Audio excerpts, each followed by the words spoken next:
No, you can't go in the green room. You've got to stay here. Okay. Do you have any biscuits in here, though? No. Talking of biscuits, we need to talk about biscuits later on. There has been an absolute furore.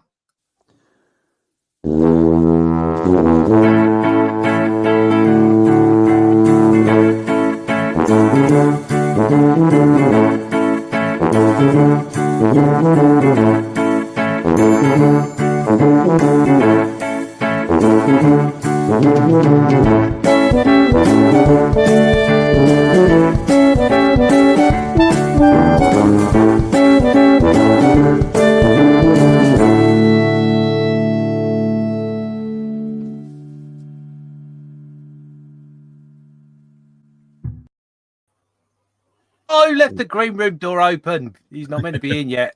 Move over there. Hello, Graeme. How are you doing? Hello, I'm very well, thank you.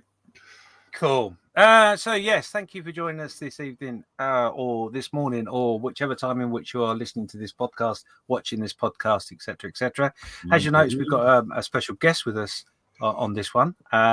We will talk about other stuff at some other point, but right now I want to talk to the wonderful, the gorgeous, the most handsome bald man that I know. Oh, no, the second handsome bald man I know, which is Graeme. How are you? Hello, I'm very, very, very well. As I just alluded to 5 minutes ago, I'm positively buzzing right now, to be honest. Let's get those off. Oh, my God, he's taking his glasses off. It's serious. And, of course, Malcolm's here. All right, Malcolm, how are you? Hi, yes. Yeah, we were looking for the most handsome person in modelling, but he wasn't available, so we got Graeme instead. Yeah. Mm-hmm. Yeah, he's in high demand. He's in high demand. As I said when I joined the call today, it's very good to see you, looking so happy and smiling and radiant and in a warm yellowy glow. Yeah, thanks. It's great to see you again. It's been a while, but yeah. Cool. So we need to talk about why Graeme's here, and we talk to him about his stuff. Yeah, I think the yellowy grow. Oh God!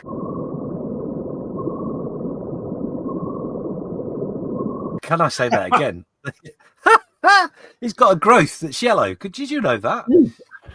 So the yellowy glow that he's got could be jaundice. It's not as funny once that goes. Yellowy grow. Yellowy glow. And I've not drunk anything other than this coffee. I promise. So yeah, Malcolm. The reason that I have dragged Graeme in is because, well, a couple of reasons actually. Firstly, we're huge fans of the Graeme. He is a third responsible for us doing a podcast. Yeah.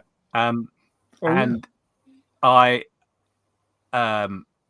look up to you and look down to him. Do I look down to him? No, I look up to him because I am the smallest of the three of us. That's it. So I look up to him. There's a sketch here. Yeah. But I wanted to catch up with him because someone has been really mean and dragged him, kicking and screaming, back to his shed. That's the reason why he's here, and we want to talk about the journey he's been going through. We want to talk about a bit of history, about things that he's done, things that he might be doing, and things that he's really enjoyed just recently. Ooh, yeah. Yes. Yeah, all sounds good. Yeah. So, why don't we kick off with what you've been doing while you've not been around? Because you've been away for a little while. Why don't you tell us about it? Yeah, I dipped out of the hobby probably 2 years ago now. And I mean, I say I've dipped out. I've still sort of kept a bit of an interest, and I've popped in the shed now and again for half an hour or so, but not really had the motivation to sit at the bench and build for long periods of time as I used to. And then I get sort of distracted by new hobbies, and something new will come on the horizon, and I'll just go mad on it. Loads of research on YouTube, spend a fortune on kit, do it for 2 weeks, and then go, actually, no, I prefer that other one that I was doing before. So it'll all get stuck in a cupboard and back. So I got quite heavily back into fishing. I went match fishing for quite a while. I did a full season of match fishing, which I'd never done before. I'd done fishing all my life, but I'd never done match fishing course. Well, I've done sea match fishing, but never course fishing. And I really enjoyed that. It was brilliant. Good social community around it. Catching some big lunking fish and like big nets of fish and competition and banter. It was great. Oh, you actually caught fish? I did, yeah. I caught a few. It was good. Never as good as the other guys on the team though, because they were like catching a lot more than me. But it was really good fun. And then I sort of the whole. The commitment to that was quite phenomenal because during the summer match season, it's pretty much every other weekend. You've got to give up a whole day to go fishing, and then it's quite expensive as well, believe it or not. It costs a fortune just to fish a match for bait and stuff nowadays, and that was getting silly. I mean, if anybody's into match fishing, you'll know if I say Todber Manor, anybody who's a match fisherman will have heard of Todber. They were pulling like 800-pound weight of fish in a match in 5 hours. They were filling like 20 keep nets full of fish. The only way you're going to catch that many fish is by chucking 150 quid's worth of bait in to get them out, and it's just mental. You can't sustain that kind of hobby. It's my gosh, yeah, I see. It was just bonkers. I mean, even for me, fishing at club match level, I was probably chucking 25 quid, 30 quid a week on bait and end tackle and stuff. It gets quite expensive, and plus the gear is really pricey as well. You think modeling's expensive? Try fishing. So I kind of sort of was getting a bit unsure about that, so I kind of decided. I came across a couple of guys who were lure fishing for perch and pike, which is nice. Yeah, fun. And so I kind of thought, oh, maybe that might suit me better. So I did a bit of research and sold all my match fishing gear, bought a nice lure fishing rod, and started doing that. But then, two of my oldest hobbies that I've been doing since I was knee-high to a grasshopper just sort of both came back to me, and that was bird watching or birding and photography. And I started doing both separately: street photography, urban photography, just general sort of snapping. And I started bird watching as well, again, quite heavily, which I've done since I was a little lad. I used to go out with my dad. And then, but I've never done bird photography. So I had these two lovely hobbies that I was getting so much out of. And then one day I just thought, actually, I wouldn't mind taking a photograph of this bird that I've just seen. So that then blossomed into another aspect of these two hobbies that I've now brought together. And that has just been amazing because, I mean, photography now, I've got so many, I've got a macro lens and all that kind of stuff. So I can do various different types of photography, which is almost like building aircraft armor cars, if you like.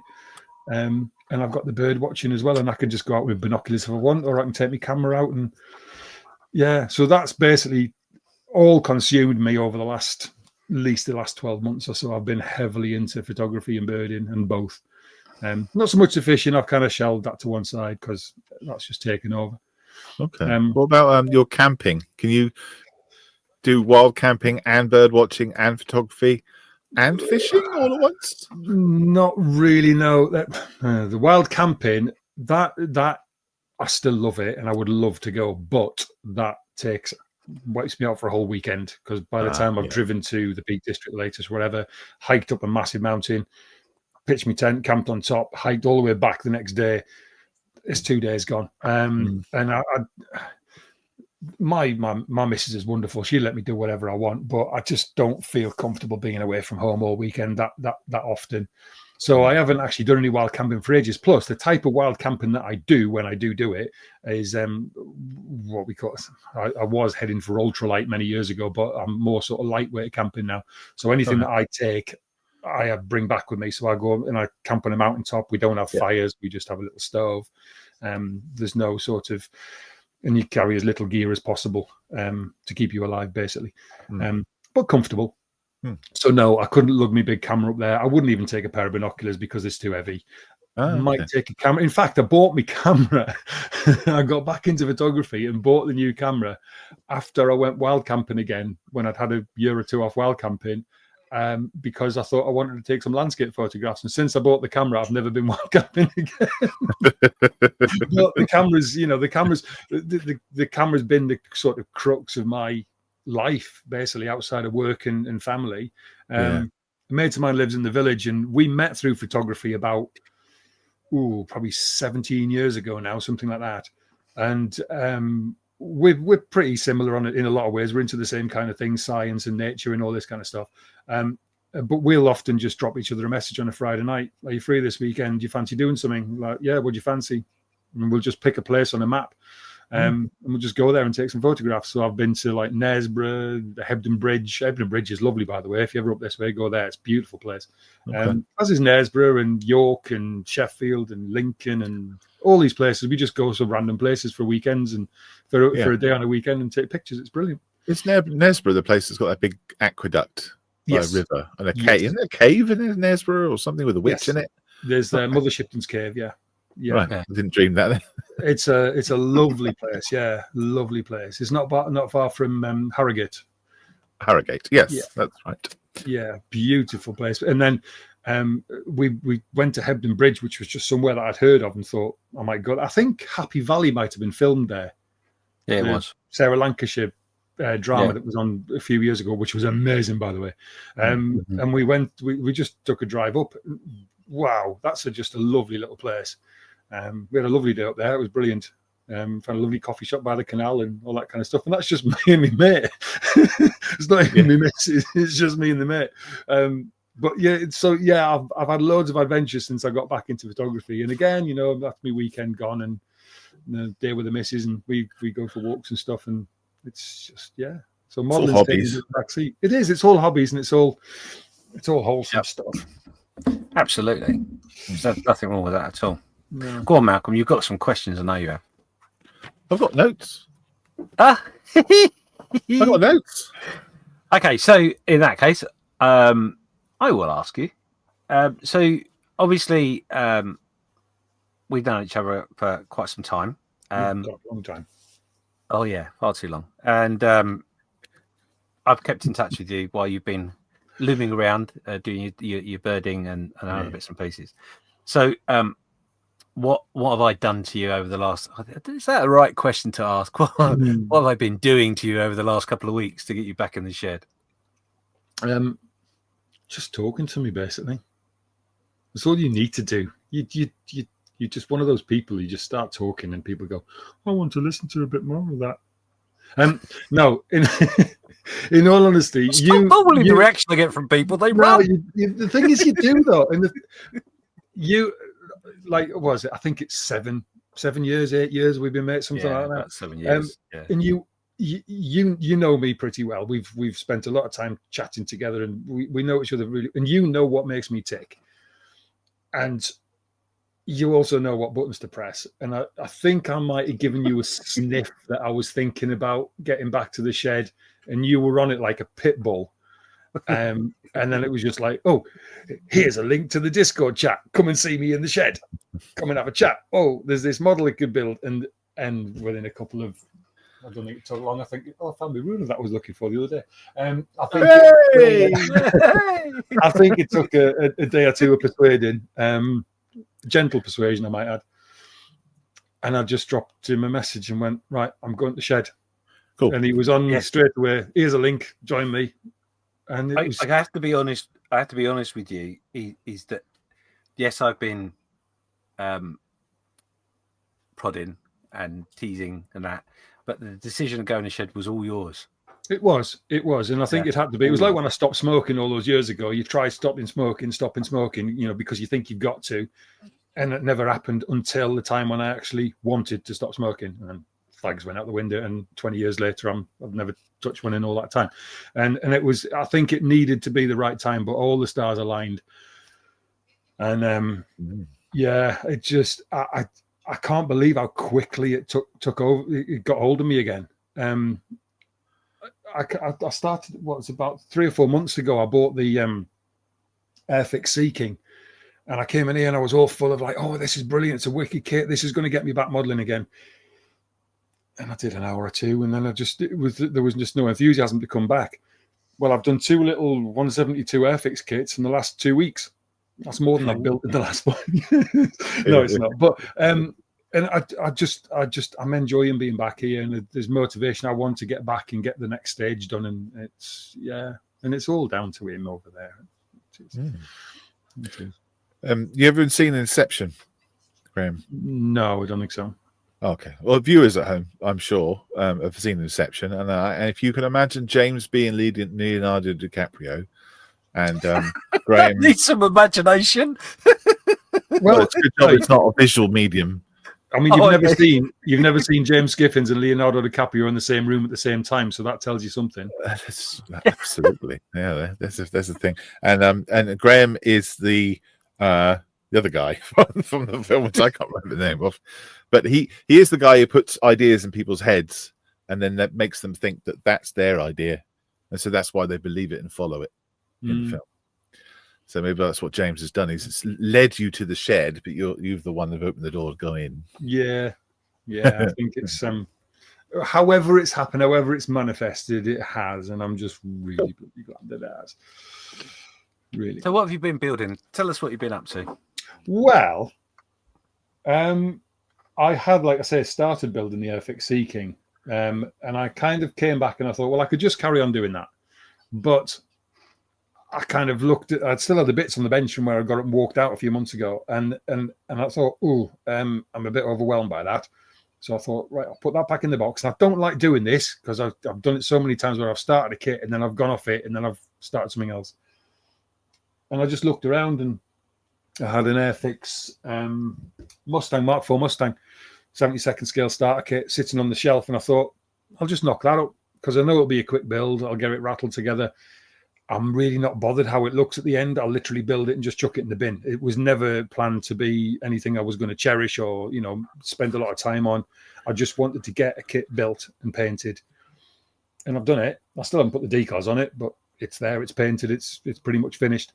And then anybody who's known me for any while, and I've been quite vocal about it, I cannot do group builds. Something about group builds has always just mangled my head, and I don't know what it is. I've never been able to work it out. It's something, it must be something about the pressure. I don't know. I did one group build that I've completed many years ago. And ever since that, I've tried and I get into it so far, and then anxiety gets me, and I just think, no, I can't do this. I don't want to do it anymore, and I'll shelve it. So I've just shied away. But we were talking one night, and somebody mentioned about a little 7-day group build that was coming up, and before I knew it, the words were coming out of my mouth, and I went, I could probably do that. And he went, what?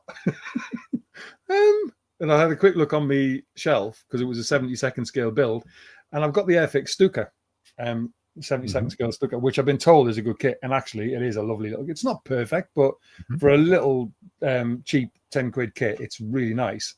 And I've been wanting to build it for yonks, and I just thought, I know it's not whatever. What are you guys building? One P48s or something? Thunderhawks, isn't it? Thunderhawk, something like that. The P47, you mean? P47s. And it's no. So yeah, the 172nd. It's the Curtis Tomahawk. Tomahawk, that's the one. Yeah. And I know it's not one of those, but James says, look, it doesn't have to be just any old 172nd kit. So I thought, yeah, I'll do this. And then I realized quite quickly that this isn't a starter kit. This is a slightly more involved build, which needs a lot more thought because it's splinter cam for a start, which is a bit more tricky to do, etc. Yeah. So, but I made a start on it, and it's there. It's almost done. It just needs. I've got to redo a little bit of paintwork. I think I've managed to. Although now it's dry, I think it's all right. I ain't got my big light on, so I can't see, but it's almost there, and I've loved every minute of it. It's been so enjoyable building it again. And one thing that I always mention, and I've said this for years, when I was doing the camo the other night, the wings were dry. I thought they were, and I masked up the splinter cam on the fuselage, but I'd already done the wings. So rather than covering it all in masking tape, I did masked off the bits I needed to, and then I just wrapped some cling film around the wings to protect them as I sprayed the fuselage. When it came to a tricky bit, I picked the wing up with the cling film wrapped around it, sprayed what I needed to spray, put it down, peeled the cling film off, and unfortunately the paint mustn't have been cured, and the cling film's gone and left an impression in the paint. Now that's right, almost at the end of a build. I was under quite a bit of pressure because I wanted to try and get it built in 7 days, but it was never going to happen. And I tend to get a bit grumpy when stuff like that happens in real life, but it never ever upsets me when it happens with modeling. I've made some monumental mistakes on builds, and I have never once got angry or demoralized or upset by it. I literally took the cling film off and went, oh, I'll have to redo that then. and just carried on, and it doesn't faze me. And that's one thing that's really weird about modeling. I can peel a whole wing of paint off with a masking tape, and I'll just shrug and just go, oh well, Chuck. Either just do it again or chuck it in the bin. I've had my enjoyment out of it, and I'll get if I'm going to repaint it, hey, I enjoy painting stuff, so I'm going to enjoy repainting it, So yeah, it's a strange thing, because I think if I'd done that in anything else, it probably would have made me angry and upset and crying and stuff. But it's a weird hobby, isn't it? It is. Well, that kind of goes into one of the questions I had. Is that the process of building is the process of building models more important to you than the finished thing? And if so, do you think that's changed as your hobby career has gone on from 7 years ago? Yeah. Yes. Excuse me. Swallow my drink. Yes. I was a lot more prolific when I first started. I built a lot more in a lot shorter space of time. In recent years, I've built a lot slower, and my productivity's been way, way down, which is part of the reason why I wanted to get these 2 70-second scale kits smashed out quickly to get just something finished on the table, because I've really struggled. I've really struggled to finish kits, because I find I enjoy the assembly. I love putting things together. But then perhaps I was getting to the painting stage and wasn't really enjoying that, or I would get it painted and then decals now, and I wasn't really feeling that. So I'd just move on to something else. And I ended up with a string of part-built kits. And I don't know if you saw the thing I did on my Facebook page a couple of years back, where I just literally went and got all my part-built kits, anything. Other than one or two, I think the big ship and stuff I kept. But most of them, anything that was part-built that was just sitting like a monkey on my back, just irritating me every time I was in here, and I just binned a lot, just literally a big purge and just threw the lot out, start again from scratch, and that really helped. And I've got to try and avoid that now. But I'm more in the mentality now. I was talking to James about this the other night. When I finish this, what do I go back? Do I go back to the Sea King, or do I start something completely new? And the more I think about it, let me pick up on the Sea King, because you've mentioned, alluded to the fact you started the kit. Yeah. In all honesty, what you've only done is drilled a couple of holes. Yeah. So, like I said to you the other day, technically, yes, you have opened it and drilled a couple of holes, but you haven't started gluing stuff together. So you could give yourself a break and say, actually, I've not started it yet, so I'm starting afresh. I've done some prep work, but I'm not starting the build. And what we were talking about when we were talking about the 172nd was that how that came about was a couple of friends of mine, Steve Spencer-Beanie, he gave me and Carl Smith and Mark Ewing a model kit for Christmas. And the idea was that we would open it at Christmas and build it. Well, that was not this year, it was last year, or the year before that, right? And one thing led to another, and we didn't actually manage to get to sit with each other and open the box and all that sort of stuff. So the idea was to celebrate the fact that, although we're 12 minutes late, 12 months late, we would do a group build, all of us. But unfortunately, Steve's in a bit of a rut at the moment with bits and pieces going on. So he didn't really want to get involved. And me and Cole were determined to do it to try and encourage him to come back. And then obviously you said, well, actually, I can do something too. And I'm like, oh, well, okay, let's do that then. That's cool. That works. And you did take my breath away when you said, I'll do a group build. I never expected that. But yeah, so your next step is realistically is going to be starting afresh on a new kit. So do you think that is going to be the Sea King, or do you think you're going to do an appetizer again? Well, and I did think about this the other day, because you were compiling a list of your up and coming group builds, and I did think, I'm a little bit undecided as to what to do. And I listened to your podcast the other day when you said, Malcolm, that you were going to try and avoid getting into too many group builds this year and just building for yourself, which is kind of what I've always done before.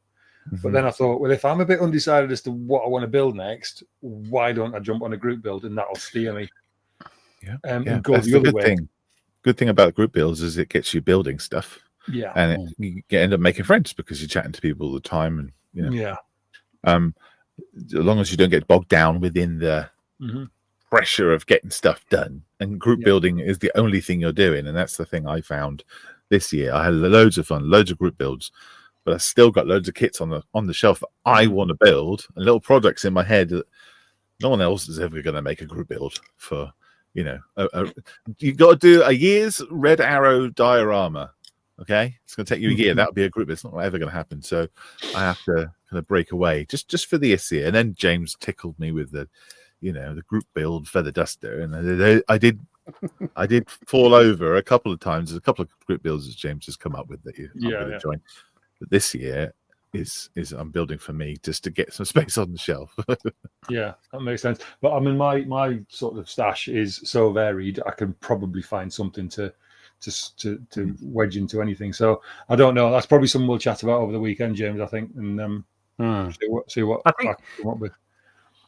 I think you're both right. I mean, at the end of the day, that the whole purpose of doing the group groups for me is to give a little bit of stimulus to the group. To allow someone to think maybe in some case a little bit outside the box, or something they might not approach, or to create an element of a subject matter in which they've not done. So that's the idea for me for doing the group builds. Always has been that. It's never ever been about finishing them on time, because I really do. People do, don't get me wrong, and people get quite frustrated because I've only got a week to go. I've got so much to do. Don't do that. Don't stress yourself out, because at the end of the day, the model is built once it's finished, and it doesn't really matter the time it takes you. No. If you want to try and achieve it within a certain period, then fine. But if you don't do it, no one gets hurt or injured by it, and it's very much like the whole philosophy, if you like, with the 48-hour thing is that's the start of the challenge. You start with an unbuilt kit, and you got 48 hours. Good luck. Because we were talking about this the other day, which I'm going to come on to in a second. But whether you finish it or not, it's irrelevant. It makes no difference. What's important is that you give yourself as much time to interact over that 48 hours with the hobby in a meaningful way that you need or can manage. Nothing else matters other than that. No. Okay. On that event, we are raising a bit of money. So, there are certain things that people will want to tune into because maybe they want to get this certain kit, or, want to see loads of money raised, or they want to buy a T-shirt or whatever, which is lovely. It's all great, but that's not really the main thing about it. The main thing is about being together and giving time to the pleasure that you get from the hobby. I think it's the people. It's the people. It's the most important thing. Forget the rest of it. No matter what you're doing. It is, and it's where I started and where I met you guys actually was back in the early days when we used to do the hangouts and stuff, and it was pretty much every day there was a hangout, and we could come and go as we pleased, and we would bump into each other and whatever. And I kind of lost that a little bit, and I've kind of realized recently that's kind of what I mean, I was saying just before we started recording, I almost jumped in the car and came down to Telford on Saturday. Last year now, November. I almost came down just to see you guys and a few other people, not because I wasn't modeling then, but I just wanted to come down and see some people that I haven't seen for a couple of years. And I think James put a picture up, or you did, one of you put up, and it was the M4H stand, and there was a few familiar faces around. I was like, I just want to go and give Malcolm and James a hug. Just like it was that kind of thinking. I don't want to buy anything. I don't want to see anything. There's nothing I'm really interested in. I just want that social. And for somebody who used to be crippled with social anxiety, the thought of walking into a hall with 5,000 people for pleasure, it was bizarre. But there's something different. Different. No, hang on. Well, the thought of walking into a venue with 5,000 people. What venue do you go to? Get 5,000. Anyway, but I genuinely almost came down, and it was just for that social interaction. And I think doing this group build that we just done, or doing, jumping on the live streams has been great. That interaction. 20 or 30 people viewing, not even that many sometimes, but there's a bit of banter going on in the chat, and then to go off on little tangents and diversions in the conversation and stuff. And I've met some new people, and I've got to know a couple of people, and it's it's just brought it all back, and that's a big part of it. It's the people, as much as this hobby gets obviously sometimes put down a bit for the nerdiness or whatever, and it's far from that. It's never been that for me. It's always been about the social interaction of it. When I was a stay-at-home dad and crippled with mental health problems, it was the friendships and stuff that I've made through modeling and the ability to do this kind of thing on a daily basis that kept me going, really. There are lots of groups on there that you can join. That I'm in lots of different social circles that have their own, advantages, and I join one for a little while, then I'll jump over to another one. I'll be in there for a little bit, and then there's lots of things going on all the time. I think it's important to kind of keep it mixed. Yeah, Yeah, like your bench. Your bench should be mixed. You shouldn't stick to one thing. The variety is the spice of life, as they say. That's your opinion, man. Oh, absolutely, 100%. But that brings me really nicely on to the next question I wanted to ask. Malcolm to a point, but more Graeme. I just can't get used to calling his name. Can I just interject with a little story? I don't know if it's relevant. I'm going to say it anyway. Okay. When I was born, my mum wanted to call me Graeme. Okay. Oh. Yeah, and her best friend, who's Dawn, she said, "Oh, that's a lovely name. Okay, great." But then I was born, and then a couple of weeks later, she met me, and she said, "Oh, he's lovely. Lovely. He looks just like a Graeme." And my mum said, "Oh yeah. Small thing. We haven't called him Graeme. We've called him Malcolm. To this day, she still calls me Graeme." 48 years ago. So when it's funny because this keeps coming back every time you say James, Graeme, I mean Malcolm, I mean Graeme, this all comes back to me. Anyway, carry on, James. Where are you?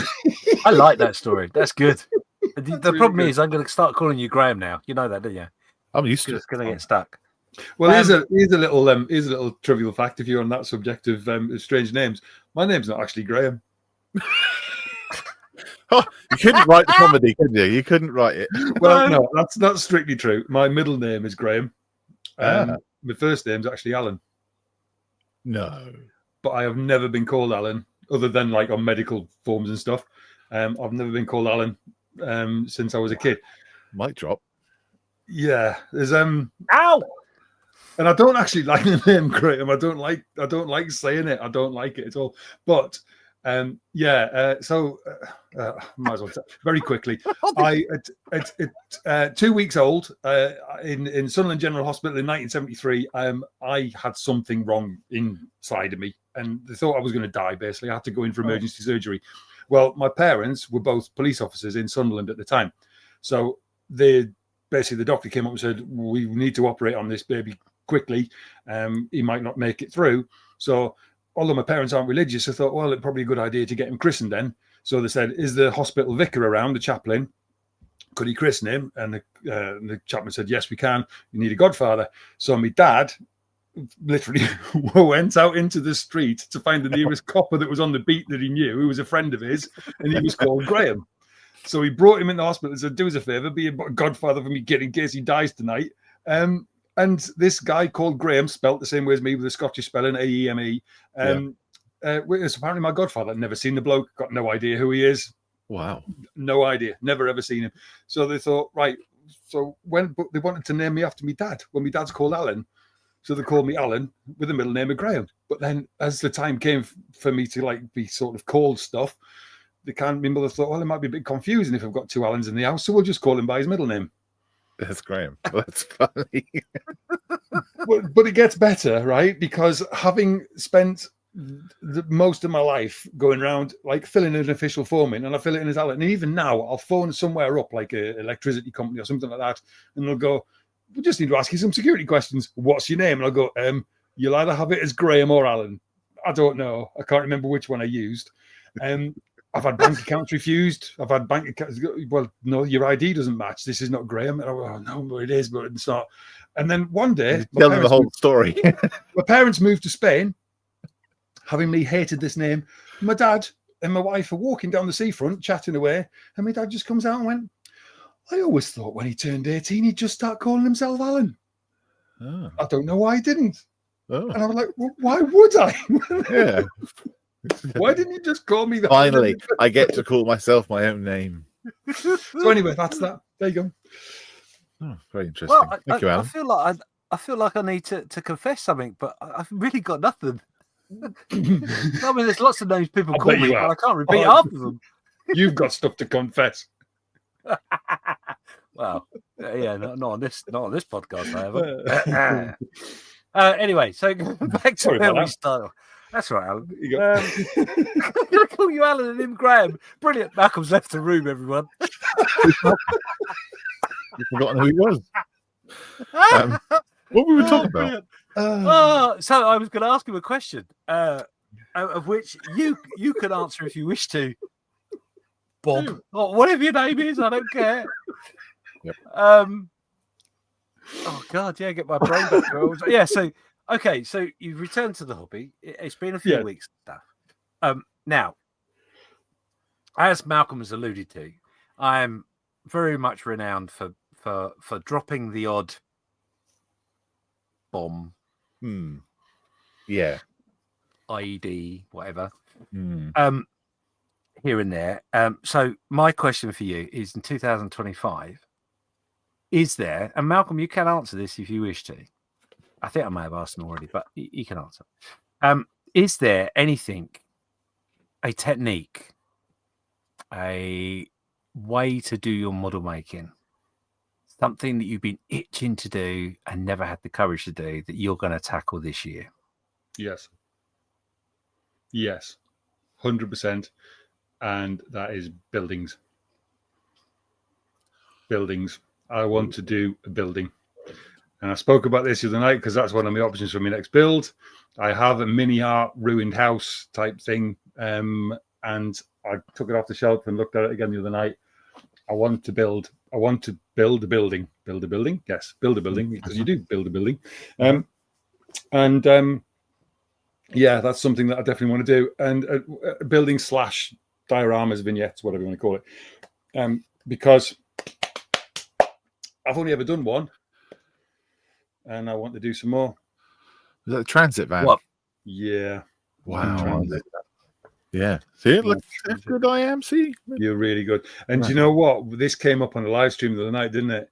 And I think it was yourself and Carl and possibly Steve or somebody else. And I was like, I had to go to diorama once and it was all right, but I've never done one since. And they were all right. What are you talking about? And I'm like, Yeah. All right. Yeah, I am quite proud of it. I do really like. I am. I do look at it quite often and go, oh God. And if anybody He was on a live stream, Malcolm, and he went, "Oh, well, the transit." Going across the camera. I did not. Oh, No way. see, he's looking around for it now as we speak. He's looking around. I always know where it is. It's always in my thoughts. No, I did really enjoy doing that, and that was quite a. Interestingly, that was a pressure build, if you remember, because I built the van, with a view to making a diorama out of it, and then I was asked if I would put it on a table at Telford, and I had like 3 weeks, I think, something like that. And I said, "Oh well, the diorama's not built," and I was just told, "Well, get on with it then." So, and before I knew it, I was into it, and you know what? I absolutely loved it. I had so much fun building it, but for some reason, I've just never really had the confidence to go back and do another one. So that's the mission for this year. I don't know anybody who's half decent at building dioramas, unfortunately. So I've got nobody to look on for help. But I've got no one I can recommend either. If I knew a gold medal winner from Telford or something, I might be able to have a chat. Double gold medal winner, possibly. Maybe he could give us some advice. But, which I just happen to have. No, no, he's got it on. I'll post a picture of it going across the screen. I remember that year because that was when the competition room was upstairs as well, wasn't it? Yeah, it was. Yeah, with a church, and I remember. Because obviously I'd seen the photographs of it before. And then I remember seeing you on the Saturday and we went up and had a look at it. And I was just like, man, that's awesome. And you were going, oh, yeah, but I'm not quite happy with this. And, and I just, no, that's really good. And then I walked back up there after the judging and I just like, oh, my word, See, I told you. It was that. Honestly, that was a superb thing. To I still think about that quite often now.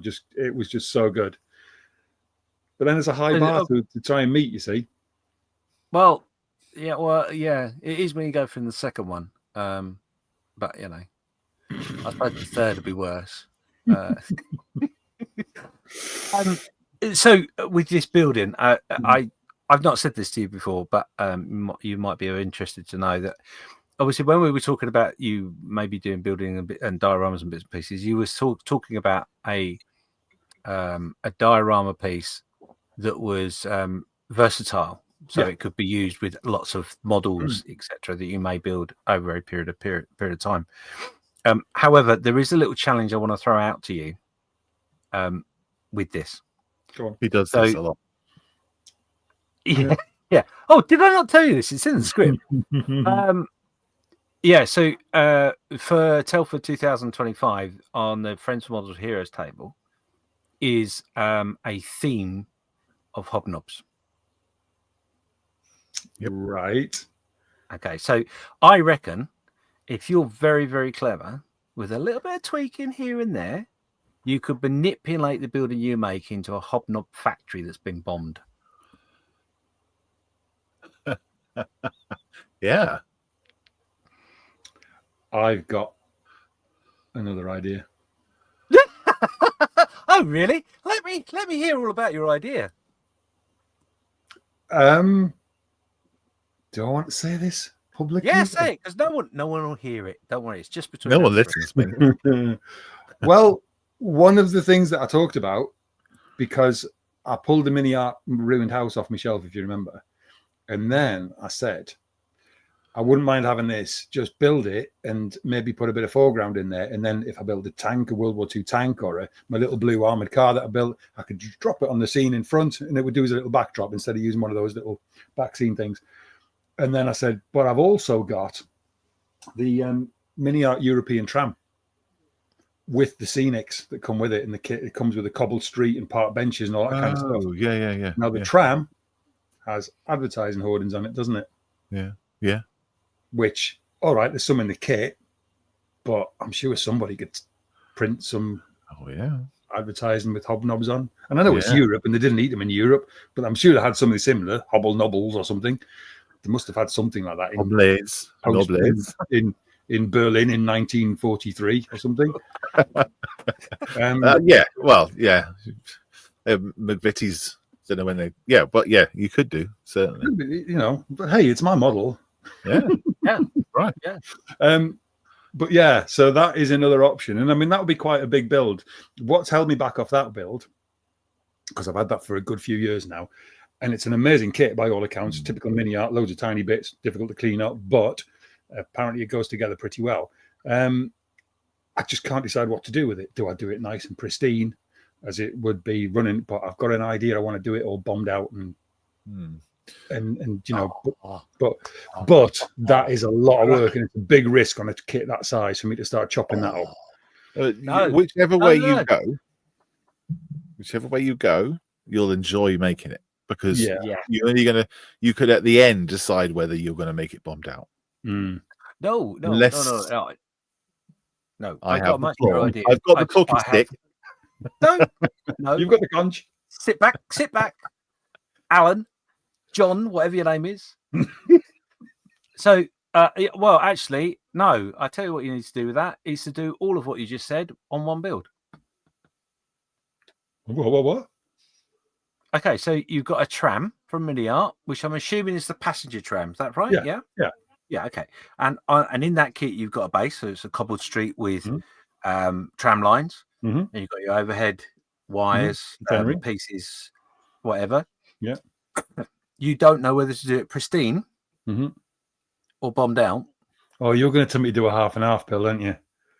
I can't believe you thought of it. Oh, that's a really good idea, Graeme. Oh. Just watching match fishing. Honestly, you don't need to spend £25, £150 on bait. Honestly, come do some fishing with me. I'll teach you to do it for free. Did you just witness a successful strike there? That You're was a reeling hook, in. line, and sinker. How big was the model that you caught? Well, it was. It was at least, depends in which period you're talking about. Some of it was this big and the other bit was that big. It's a good idea, though. You do get the best of both worlds, so it's a good idea. Absolutely. Yeah, thanks for that, mate. That's all right, mate. I can tell by the look on your face that that's a keeper, so that's good. So, talking of challenges, is there any other challenges in which you're setting yourself for 2025? Well, Now you throw yourself right under the bus. You might as well just carry on crawling. Somebody's roped me into another challenge, haven't they? They've thrown you under the tram. No one Snuck that one up on me. Yeah, so for the first time, I'm going to take part in the 48 and 48. For the first time? Yeah, I've never done it before because it's a group building. Now, hang on. Thing. Let's go back a couple of steps. Someone did ask you to get involved, and what did that person ask you to do? No, you didn't. You see, what you did was you went fishing, right, and you put a big juicy maggot on the hook, right?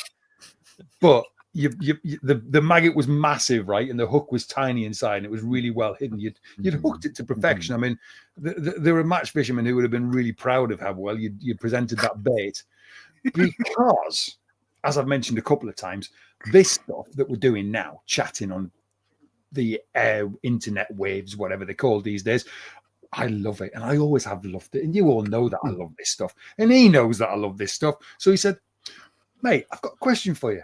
I'm not asking you to build anything or anything, but I could do with an extra host for the 48 and 48 for the English sort of contingency. Do you fancy doing a bit of hosting for me? You don't have to build anything. Just come on and do your stuff. Just do some hosting." And I went, "You know what? Yeah, I'd like to do that. I'd really enjoy that." Yeah. And then the hook got me and went, "Well, I might as well build something while I'm there, hadn't I?" I was in the net. Being held up for a photograph. I never said anything about your building. I was very specific, actually, in saying that I just need a host. I got loads of builders. I just need a host. Someone can take the pressure off. You knew what you were doing. No, you knew what you were doing. Continuous people. Yeah, while you're here, and you're yeah, you might as well just stick some plastic together. Oh, well, in that case, if you're going to build something, do you know what you're going to build yet? Do you know what? I don't. I won't be an aircraft because it's a bit too involved. I'll probably have a go at a 48 scale Tammy or something like that. It's fairly easy to knock together, just so I can just enjoy it. Really, I've only built one Tamiya before, the 48, and I think it went in the bin. Something happened with the paint. The paint reacted under the clear coat for some reason. Under my matte coat, it just all crackled and the whole thing just went. It was a Tiger one. It was a lovely little kit to build as well. But something went wrong with the paint. I was trying to do it winter camo, and I literally put a matte coat over it, and for some reason all the paint just went. I don't know why. Still don't know why to this day. I think I may have mixed my thinner with raw cellulose thinner rather than MLT. I think probably just a bit too hot. That's the only thing I can think of that's done it. Although I did see somebody on a Facebook group or something, or was it somebody in one of the live streams that said that something similar had happened to them? No, I think it was a YouTube video I was watching. He said that something happened and he didn't know what it was. Maybe just a weather thing. I don't know. But anyway, that's the only one I built, but I really did enjoy it. It was nice and easy to do. Bit of armor, and if I've got a bit of time, I could always put a few weeds behind it or a tree or something. Might have a go at getting some wire out and making a little armature tree or something like that. I don't know. I'll see, but that's probably what I'll go for. Something vanilla, straight down the line, nice and easy. Yeah, something you'll enjoy, and you can focus on chatting to people as well at the same time. Yeah, definitely. That's the key. That is the key to it, Malcolm. Definitely is to not overload yourself with a project. And like I was saying to Graeme the other day, is pick something that's nice and easy that you may, with a fair wind behind you, get finished before the 48 hours. And then if you want to tinker doing a base, and because that's what a lot of the guys have learned over the years, that's the way to do it. Get something that you can really put together and get painted, and then tinker after that if you wish to. Have you got anything lined up? I saw you moving the box around. I was getting lined up ready from when I got asked. Well, Malcolm, do you know what you'll be doing on the 48-hour build? No idea. I haven't got a clue. Oh, okay. But I could, if I wanted to, build one of these. So we did the Dutch 48, didn't we? We did, With models for vets, and I started that one because which is the Cold Wind one by Masterbox, and it's just 5 guys, right? Two simple sprues. I wasn't able to do the full 48 hours. I had to do other things on that weekend, so I knew that I was only going to have time for a tiny thing. So I could either have a tiny kit, get it painted as well, or build 5 figures, get them cleaned up really nicely, ready for when I do have the time to paint them. So my 48-hour build with the Dutchies was just to build it, basically, which I did. And they're sitting over there waiting for some paint. But the one that I'm going to do for the 48 and 48 is this Tamiya 148 German motorcycle and sidecar. So it's going to be difficult enough that it's got lots of bits and bobs in it. Yeah. So looking at the picture, you're like, oh my god, it's going to have loads of axles and brackets and sprockets and angles and hinges and bits and whatevers. But it's literally one sprue. Yeah. So I can make a nice little display base. I haven't bought it yet, but I'll get myself a nice whacking bit of nice wood with a base base, obviously. Yeah, nice and soft to the touch. And then I'll make it a snow scene or a grass scene, or I'll make it to jumping over a cow or something. I don't know. But that's quite a simple thing. It's quite a simple one sprue business. Yeah. Fun. It's just fun. Cool, you know, I don't even think I would ever want to even do like a 48 scale aircraft. I want to do something small, easy, and nice, fun. easy and simple. Yeah. And if it all goes, udders up, then I can, turn it into just like a blown up sidecar, splashed against a wall or something, or I don't know. Change it. Doesn't matter.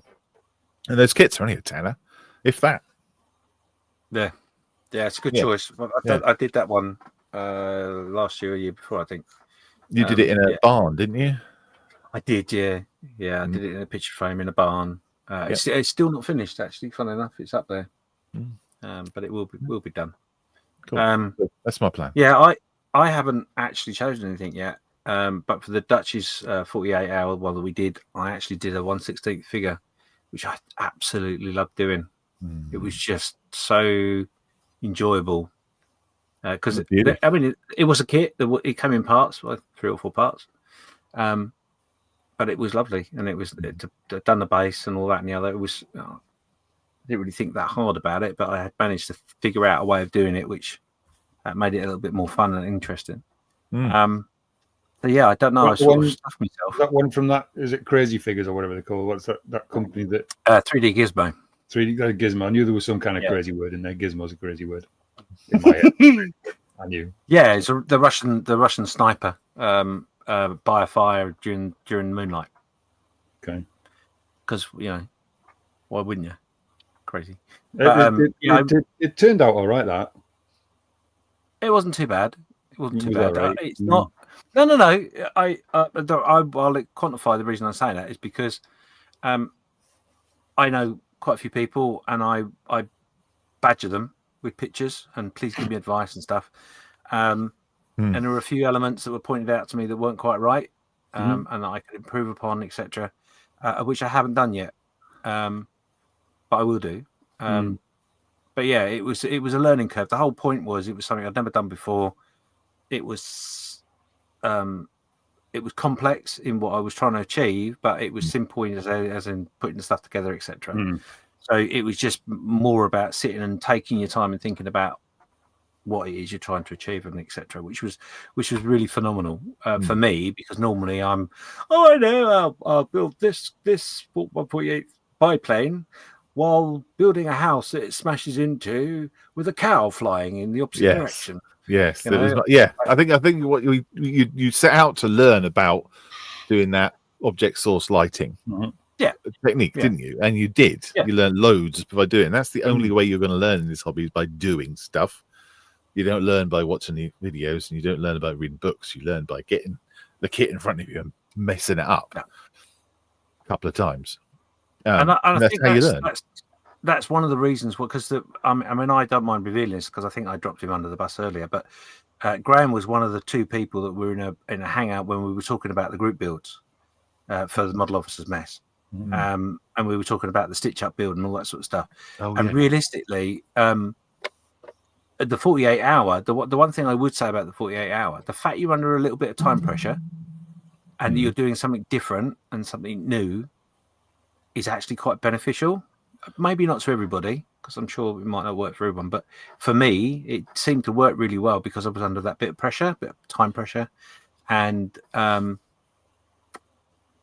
fact I'd done a little bit of research beforehand, so I knew where it might go. Yeah, that there was an element of unknown because I asked people to tell me what to do. But I'd done a bit of research and I thought, well, okay, yeah, it's the case. The only way I'm going to learn how to do this is by doing it. So now I'm going to do it. And I really enjoyed that. So I wouldn't mind actually replicating something like that myself for the 48 hour, but I don't know what that entails yet. But we'll see. Yeah, anyway, we've gone off on a tangent. We'll see.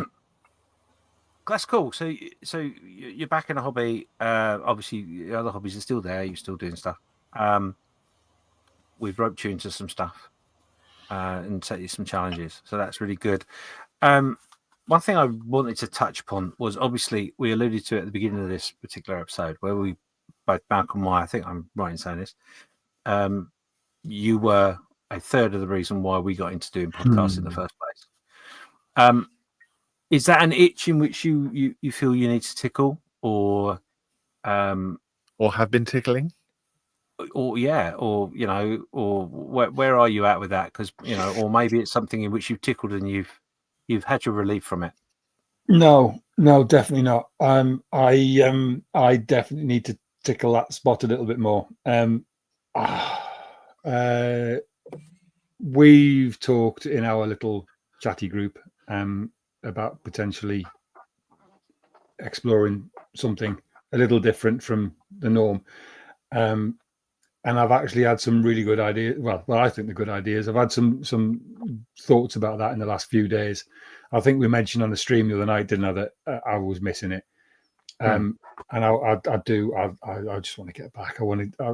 I've for as long as I can remember, I've always done some kind of broadcasting, whether it be podcasts, YouTube, going way back to, if anybody remembers an app that used to be around years ago called Audio Boo, which is now called Audio Boom and is actually a podcasting platform. That started out as a little thing called Audio Boo, and it was like a social network, and you could have like a free account where you could have, I think it was 3 minutes of airtime a day, or you could pay for various levels of like accounts, 10 minutes or an hour.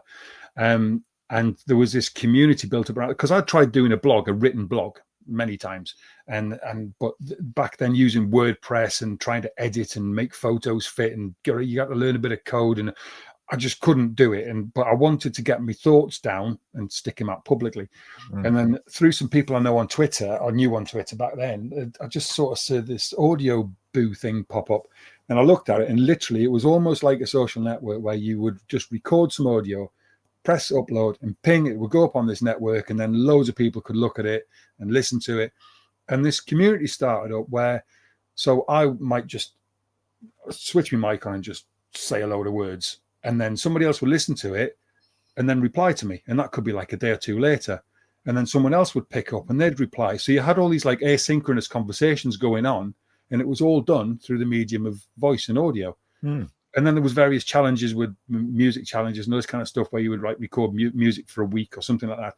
And it was just brilliant, and I loved it. And that all sort of died out. Audio Boo turned to Audio Boom, and they went chasing the bigger podcasts, because podcasts weren't really a thing then. It was just emerging. And then it all sort of phased into bigger podcasts and this kind of thing. And then, of course, the YouTube thing came along, and I started doing the modeling YouTubes and the wild camping YouTubes and all this kind of stuff, and I love doing that. And I've done a couple of fishing ones, photography ones, and little shorts, and then I did my own podcast, and I loved that. I loved that so much, and I do want to do it again. I really do. In some way, fun. I imagine a lot of people would have listened to Scale. Was it Scale Model Shed? Wasn't it? Scale Model Shed, yeah. No, Scale Model Shed. Certainly in the UK, as it was a UK podcast, and you did 5 episodes. I think we recorded 9, published 8. I think I might have recorded 8, published 7. Okay. The last one didn't get published, unfortunately. That's a good 6 months' work, nearly a year's work. Yeah. Yeah. So, I mean, it was brilliant. I absolutely loved it too. Thank you. It was great fun to do. It really was. Is it still up? Is it still available? I didn't think it was, but I got a random message a couple of months ago from somebody who said, "Oh, I've been listening. Are you doing any more shows?" And I was like, "I didn't think it was available." And I think he said he found it on Apple Podcasts or something. Okay. But I thought it had all gone, it had all disappeared. I certainly didn't take anything down. It was all left there. But I think because I can't remember what the platform was I used now. I think because the subscription lapsed, I think they pulled the plug from their end. But I guess it's probably still floating in the ether somewhere. Yeah. So once it's uploaded to Spotify, Amazon, or iTunes, and it's going to stay there indefinitely. Yeah, maybe. Yeah, go look for it. Scale Model Shed. It's brilliant. The problem is that somebody on YouTube, I'm going to have to say innocently, used the same name. There is a channel on YouTube called Scale Model Shed. And the guy That's a good name. Yeah. It's a good name. Because we were still going when that started. Which was a little bit frustrating. Yeah. But this is a Scale Model Shed. So yes, I'm in a Scale Model Shed. But yeah, it was a lot of fun to do, and we had a really good time, and we did get a lot of really good feedback. Even now, and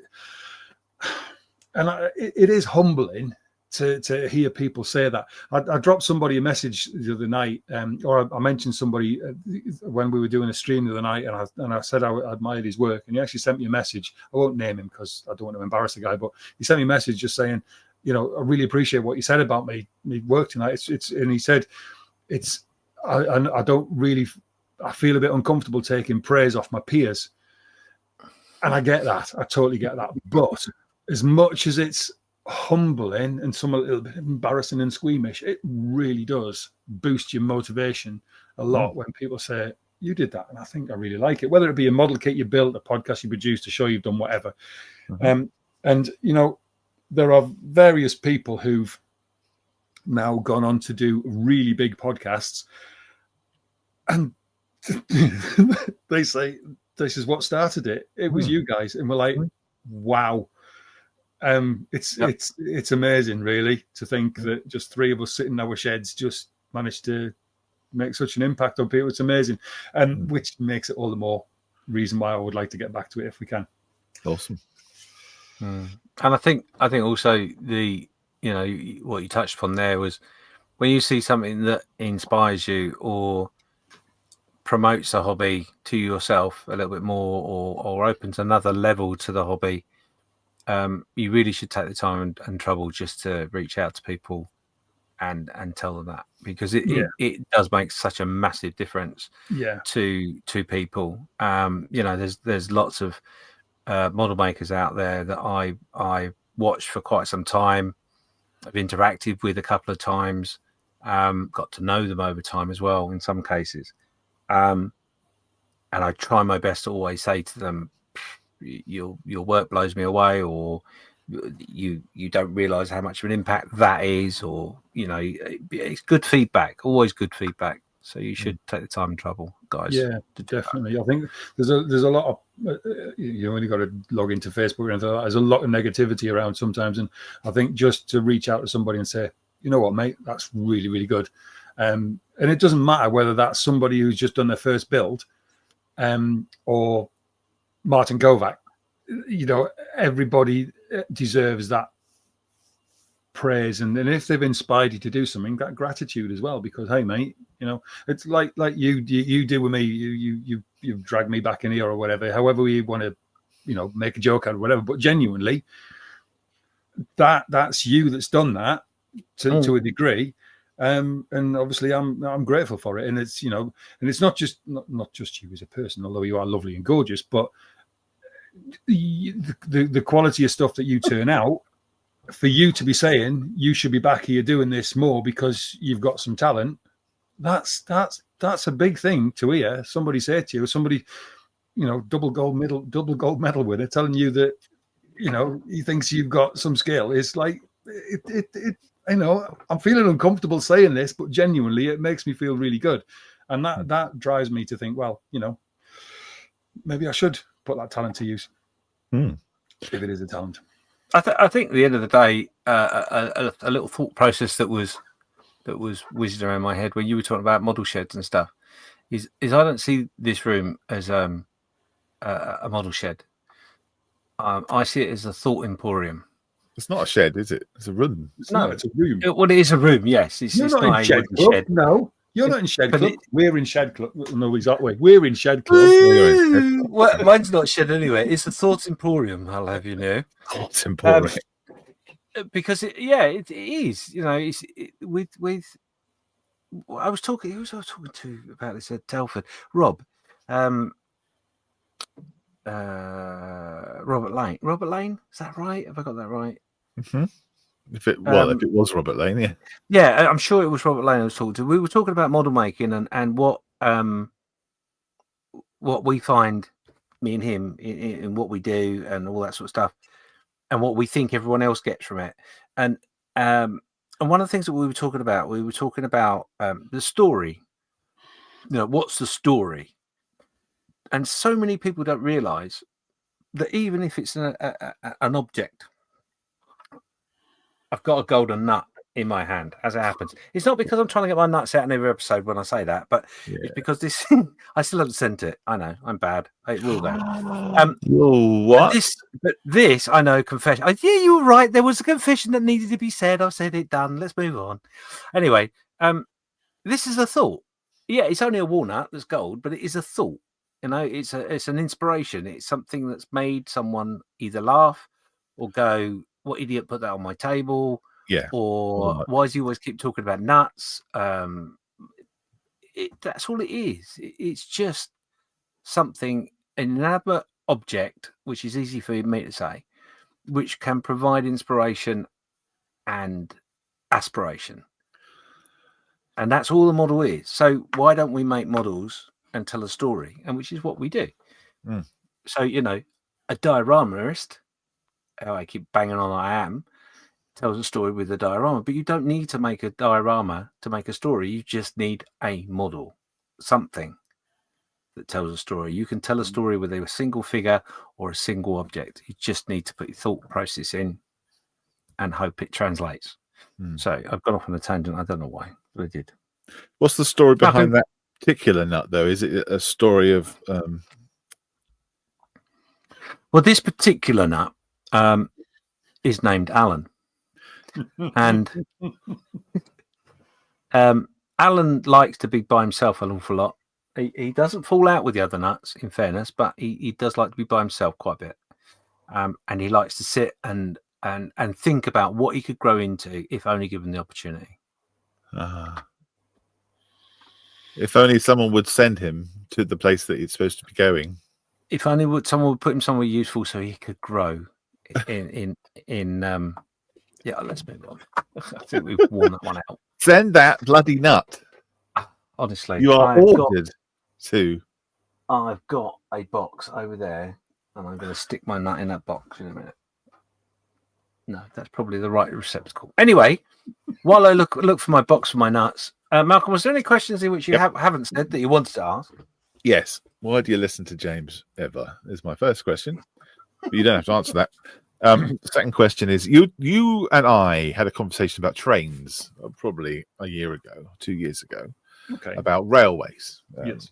And I think you had an interest in railway stuff for quite a while, and then with your new job role that you had at the time, that was involved in the railways. So you did talk about having a railway in the shed. I did. Is that? I did. And actually, still a thing?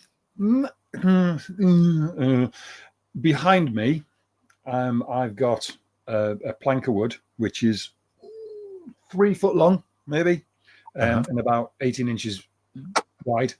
That has got some 00 gauge track on it with some points and a little loco or a couple of little locos and a few wagons. Right. And that's what's called a shunting layout, or sometimes known as an ingle nook sidings. And basically it's a puzzle. It's supposed to be played as a puzzle. So I can't really show it because if I pick it up, it'll fall off. It's not even pinned down. But effectively, it's just a bit of track with some small sidings coming off of it. Right. And the idea being that you have 5-6 wagons, and the wagons are numbered, and you have 5 or 6 bits of paper with numbers on, and you basically deal out, shuffle the numbers, deal them out. So then you have to organize the wagons into 6, 3, 2, 4, 1, and then send them out on the main line. And that's the idea. And you have to do it in as few moves as possible, form the train up, and drive it out. And you can literally build it on a 3-foot board, and it just sits there. Now, my young lad comes down and he plays with that now and again. He enjoys just shunting backwards and forwards, and he'll sit and play with it. Is it all powered in? Is it? Yeah. Oh. It all runs off a normal Hornby motor. It's not a Hornby, but it's you control the speed and all the rest of it. There's no scenics on it. It's not even, the track's not even pinned to the board. It's just literally there on a bare bit of board. So yes, I have. Also, I was gifted by a friend I used to work with who decided he was giving up model railwaying, and he gifted me a 009 layout, which is 6 foot by about 4 foot, and he gifted me the whole thing. That's in my garage. It needs some work done to it. There's a couple of bits of track that don't work. It needs some rewiring done. But it's there. It's currently under a blanket and mothballed until I can motivate myself to do the work on it. However, I have recently been thinking about doing a small layout, and this is where the building thing comes into, because if I can learn how to do buildings better, I can build a railway better. I have looked at doing a very simple, small N-gauge railway. Okay. Using something called Kato Unitrack. There's a Japanese manufacturer called Kato, and they basically sell the track, but it's already got the sleepers and the ballast and everything attached to it. The points, everything's all wired in. Literally, you just buy whichever bit of track you want. They all click together. There's no wiring to do, apart from routing the wires underneath the table, but that's easy. And the switches all come in the kit and everything's there. So there's no complex wiring and that kind of stuff to do, which is always when the last 2 occasions when I've tried to build a model railway, I've fallen foul of, because all of the wiring and stuff, I'm not that way minded. So I think if I was going to do something, I would use Kato Unitrack. A friend of mine who is a signaller in my local signal box that I speak to regularly because of my job, he's built a layout out of Kato Unitrack, and it looks really blooming good, really good. Yeah. So I am toying with the idea. Cool. Yes. That was a long-winded answer to that. I could have just said, yeah, there are. But okay. Yeah. Well, we can edit it all down. Don't worry. But that would be an N-gauge, which is a lot smaller, a lot neater, and it would just be DC. I'm not bothering with DCC sound and all the rest of it this time. When you were talking about buildings earlier on, I thought, oh yeah, trains and stuff like that. You definitely need the skill. I mean, you can make them out of paper, obviously, but well, there's a company called Metcalf who make cardboard figures, cardboard buildings. Sorry, James, you're right. Yeah, no, you mentioned paper and modelling in the same terms. You were having a stroke. In fact, I would suggest. I don't know what actual scale N-gauge is. I think it might be 186, something like that. 148, 1448, isn't it? Or is it? I don't know. If somebody could Google that'd be wonderful. But if anybody wants a little fun project to do over a weekend, jump on Amazon or online model shop, or pop into a model railway seller if you got them, and pick up a Metcalf building kit. They come with a flat pack, and they just pop out a cardboard. All the details on there. You get little acetate sheets for the windows, even little curtains to cut out a piece of paper, and you just stick them together with a white glue, with a bit of cardboard glue, and they're such good fun to build. And although they're flat because they're just printed sheets of brickwork and roof tiles and stuff, you can actually make them look quite good, especially if you're standing back on a model railway layout 3 foot away. They look good. You can weather them, and you can, as long as you don't go mad and slash loads of water and chemicals on them, but they do, but they're just great fun to build. And I've built quite a few. They're good fun, and that's really what I want to do. Maybe not Metcalfe ones, but some of the little plastic kits you can buy for buildings nowadays are fantastic. Yeah, they certainly are. Yeah, the Metcalfe ones are fun. I always recommend those out to people who want to do something that's other than plastic, because it's a bit more accessible with regular hobby or craft tools. Yes, you find at schools or you know, activity centres and things. You just need a bit of cut out, and you need just PVA glue. Yeah, and the patience and of the scale is, to be honest. And the scale is in, as Malcolm said, it's 1/48. 1/148. Yeah, tiny. Engage. Yeah, weeny. Well, yeah. I mean, if you're going to make buildings, all you need is card. Don't need any more than that.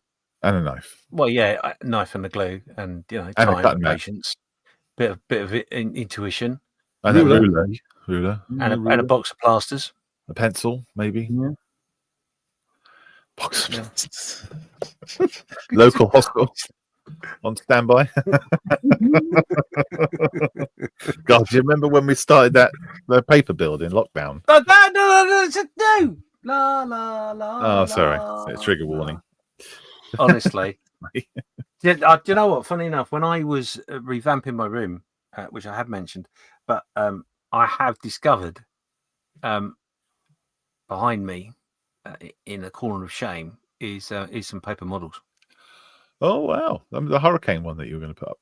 The hurricane one is in the cupboard. I've not thrown it away or set light to it.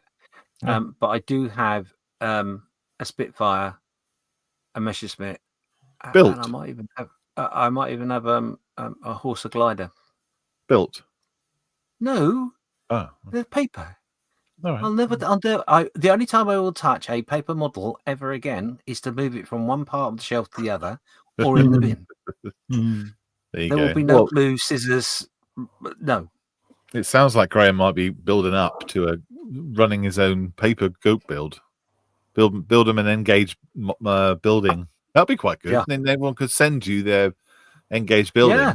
You'd have a little story. I tell you what, twice in the last sort of 7 days or so, Mikey, bearded veteran, said that he doesn't actually build a layout, but he does do little sort of railway vignettes. So you just get a bit of track and a loco and you know, weather them up and all the rest of it. And he was saying he's found some old kits that actually build up, old Airfix loco kits, which I've heard about those, but I've never seen one. They sound like they could be good. So he does that, which is quite a good idea. And actually, we're going through some changes at work, and one of my new boss, we had some. My old boss had some live steam locos in his office. You know, you put meths and boiling water in and stuff, and they and they thing and they run, and that's been passed on to the new owner, and they have my new boss has actually put them on a piece of track with ballast and in a little presentation box, and it looks wonderful just sitting there on the shelf. You know, what's that you're showing me? Oh no, that's an Airfix kit, isn't it? That's an Airfix kit. This is the Lone Star. As if by magic. Oh my word! By magic. And it comes with a bit that goes on the back. You mean a tender? Oh no, it was less than a tenner. You wouldn't think he worked on the railway, would you? that look. I mean, obviously, you know, I'm a fair way away from you. 100 miles or so, but that 100 miles, it looks really good 100 miles away. Yeah, absolutely. But yeah, actually, do you know what? I have to say, it's an old kit. It is the Lone Star. Is it 00 gauge? Maybe I don't know. Yep. But it's a kit, and the instructions are dire. Like, oh my god! However, it goes together really, really well. Like, it actually fits together. Stuff fits together. Like a little bit like the Sea King, where they're meant to, if only the instructions would tell you where you actually put it. But it was a great kit. Not a lot of money, about 10-15 quid maybe. I might have to explore that. I like diesels, though. I'm not into steam. I want a diesel. I don't do diesels. Oh, do they? Okay, that's good. Yeah, I don't know if Airfix per se. I know whatever the company is. There is a company out there that does them. Yeah, definitely. Right. Okay. I will speak to you about that over the weekend because that could be right up my strata. Well, it just so happens I might have some paints for you as well that could go with it. But because I work with diesel, I drive diesels. That's my job. I'm a diesel man. I'm not really into steam at all. Vintage old diesels, class 08s, class 20s, 37s, 47s. I'm not a train spotter at all. I work with them, and I've worked with them for 6 years, and I love them. Graeme, you're a train spotter, a bird watcher, and a model maker. You're all three. Yeah, anything. The top three coolest of hobbies. If my missus ever decides to leave me, my Tinder profile is going to be shocking. I'm going to stand no chance, am I? I build models, I chase birds around the forest, and I like trains. Yeah, swipe right or left, whichever way is the way to chuck in the bin. I don't know which way you're supposed to swipe. I've got no chance. Nick, if you're listening, please don't leave me, darling. I love you. We had a snowboarder on here once. It was real nerd. Do you remember, Martin? Yeah. Oh, God, yeah. So embarrassed to talk about his snowboarding with everyone. Wow, snowboarding, that's cool. Oh, no, that's the irony. So sorry. Yeah. And he was a good one as well. Sorry. Funny, he was a good one. He now teaches it, apparently. Among other things that he does. Yeah. But, okay, any other questions, Malcolm? Yeah, I have another question. I wonder if it's cool to talk about social anxiety a bit. Hell yeah. Okay. Yeah. Okay. So, when I met you, the last thing you mentioned it here. When I met you, the last thing you'd want to do is go to Telford, meet hundreds of people at once, and now you missed it. You know, you wanted to get involved in it. Do you think that's down to the people in the hobby? Do you think that's down to just the therapy and the time that you've spent thinking about it all the time and getting over it? Not getting over it, but coping with it in different ways. Do you think the hobby has helped that? I'd be really interested. Oh my God, yes. Yeah, absolutely. To beyond all recognition, it's responsible for my whole life at the minute. Honestly, my job, everything, my career is all down to modelling. And I can, I mean, if you want me to spend the time, I can explain how that all fits together. But genuinely, it's modelling that's put me where I am now, and it's totally turned my life around massively. Because I think a lot of people listening would be very keen to know that story. Yeah, if you were willing to. I'm more than happy. I mean, I've told this several times on several platforms and whatever, so I'll try and keep it as concise as possible. But I've never been a modeler. I had a couple of Airfix kits when I was a kid, but they would have just got chucked out my bedroom window to see if they would actually fly. I never did it. Never. I sort of maybe wanted to, but my dad never did it. No, I didn't have any parents sort of encouraging me or anything like that. I was a stay-at-home dad. I'd had my own business. I was fixing washing machines and stuff for Hotpoint. My wife's a teacher. She's on a big career path. So when we had our second child, we decided that it made more sense for her to carry on with a career. And rather than doing the childcare thing and all that kind of stuff, it made more sense for one of us to stay at home. So I said, yeah, no problem. Way back in the 80s, my dad, he picked up an injury quite badly, and he ended up being quite badly injured for quite a few years. So he stayed at home and looked after me and brother while my mum went off and did a career thing. So it's nothing unusual for me for a stay-at-home dad. It's a natural thing. So I had no problem with it. And I was like, yeah, I'll do that. Oh, no. I loved it. Don't get me wrong. I had 5, 6, 6.5, 7 years of looking after the kids, and it was great. And, it was brilliant. But living on one income, as difficult as that is from just a financial point of view, I mean, we weren't claiming any benefits or anything like that. Just the fact that I wasn't, and there was never any pressure from my wife. We never fell out over anything like that. But the fact that I wasn't contributing to the household in any other way than looking after the kids or cooking and all the cleaning and stuff. I did everything. it started to eat away at me. Now, I think I've always had some kind of anxiety, mental health problems. Thinking back to when I was a child, I can remember things that had happened, and looking with adult eyes, yeah, that was anxiety. That was what was causing that.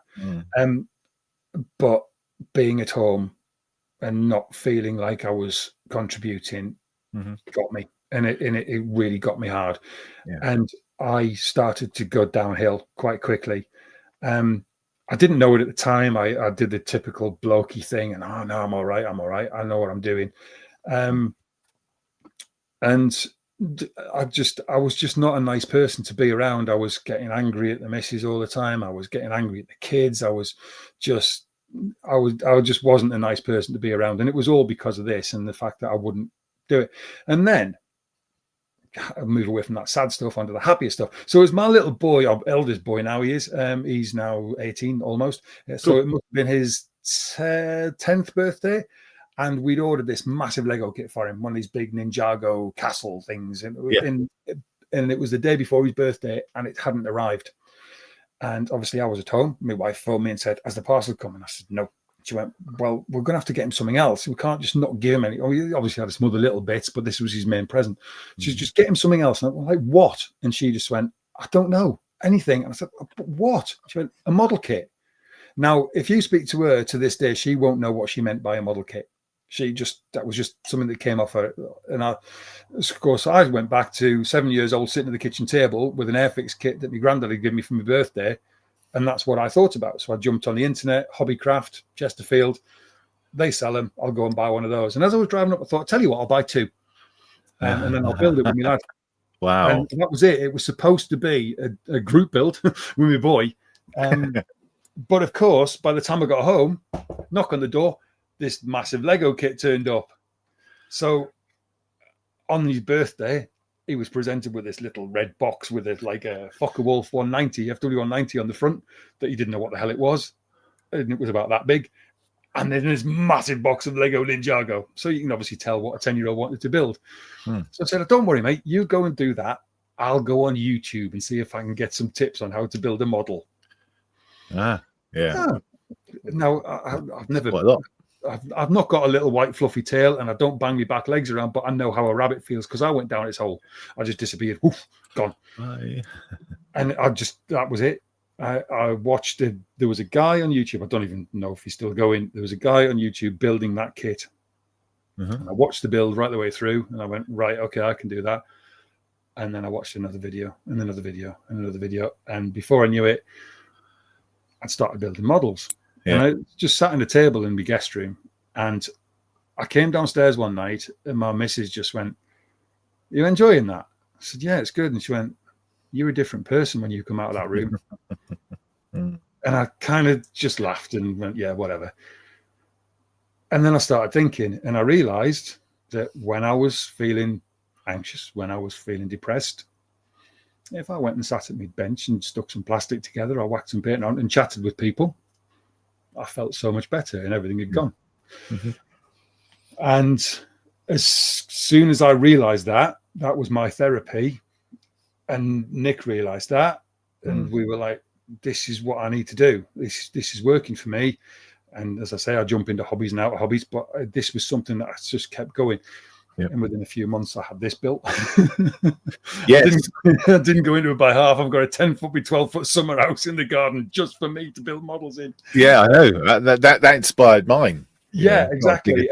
And it was just, it all snowballed. And, obviously, as you know, how can we build it? Because I still only had one income. I was still only a stay-at-home dad. Can we do it for this much? Oh, hard to know how much a shed cost. It cost a lot more than we thought.